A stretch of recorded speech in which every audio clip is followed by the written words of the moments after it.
Apakah kalian mengenal siapa itu Sultan Syahrir? Siapa itu Sultan Syahrir?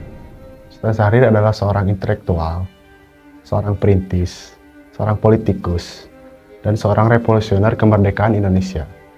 Dia juga adalah seorang Perdana Menteri pertama Republik Indonesia. Ia lahir dari pasangan Muhammad Rasam dan Putri Siti Rabiah. Sultan Syahrir memiliki saudara kandung yang bernama Sultan Syahjam dan Sultan Nur Alam Shah. Pria yang lahir tahun 1909 ini di Pandam Gadang, Sumatera Barat, menempuh pendidikan dasar pertama di ELS dan sekolah menengah terbaik di Mulo.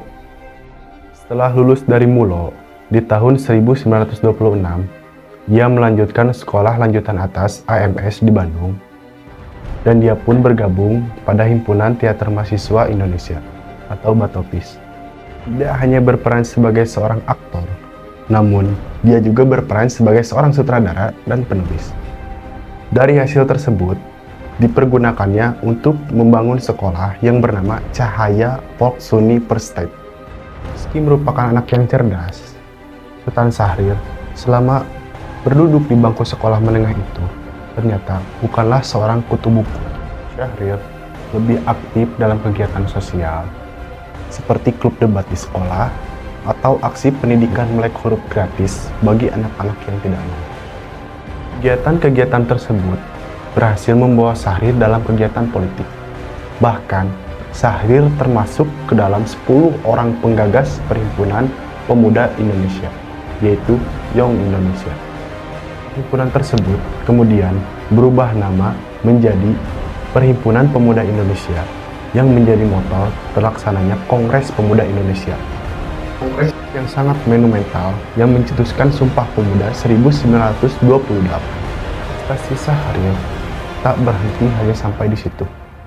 Bahkan, dia pun menjadi pimpinan redaksi majalah Himpunan Pemuda Nasional. Sultan Syahrir melanjutkan pendidikan di Fakultas Hukum Universitas Amsterdam, Belanda. Selama masa perkuliahan, ia mendalami sosialisme dan menekuni teori-teori yang mengenai sosialisme.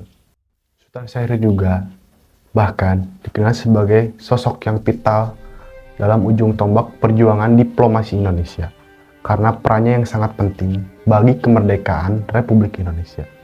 Dia juga terlibat dalam golongan muda yang mendesak Soekarno dan Hatta untuk segera memproklamasikan kemerdekaan Republik Indonesia.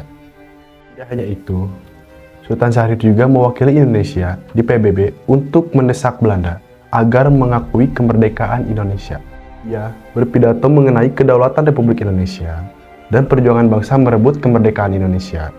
Karena itulah, dia dikenal sebagai seorang diplomat yang ulung. Beberapa wartawan bahkan menjulukinya sebagai The Smiling Diplomat. Setelah tak lagi menjabat sebagai seorang Perdana Menteri, Syahrir menjadi penasehat Soekarno sekaligus menjadi duta besar Indonesia. Namun, di tahun 1955, hubungan keduanya memburuk. Dan di tahun 1962, dia dipenjara dan tanpa pernah diadili. Pada tahun 1965, Syahrir menderita penyakit stroke. Meski sempat berobat di Swiss, namun Syahrir menghembuskan napas terakhirnya pada tanggal 9 April 1966 dan dia dimakamkan di Taman Makam Pahlawan, Kalibata, Jakarta.